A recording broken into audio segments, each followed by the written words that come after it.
কবরস্থানের দিকে তাকালে মনে হয় পৃথিবীর সকল আয়োজনই বৃথা। রবের প্রেমে আসক্ত হয়ে 5 ওয়াক্ত নামাজ পড়া লোকটি হলো সৌভাগ্যবান। আলহামদুলিল্লাহ। সব কিছু জেনে শুনে আল্লাহর উপর ছেড়ে দেই, কারণ তিনি উত্তম বিচারক। সব ছেলেরা সুন্দরী মেয়ে খুঁজে না, কিছু কিছু ছেলেরা দিনদের মেয়েও খুঁজে। অপেক্ষাটা হোক আজানের জন্য, আর ভালোবাসাটা হোক নামাজের জন্য। পদ্মাশীল মেয়েকে বিয়ে করুন, বোরখাওয়ালিকে নয়।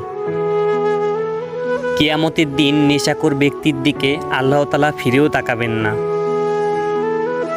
ফেসবুক, টিকটক ছাড়াই যাকে কোটি কোটি মানুষ ফলো করে, তিনি হলেন হযরত মুহাম্মদ সাল্লাল্লাহু আলাইহি সাল্লাম।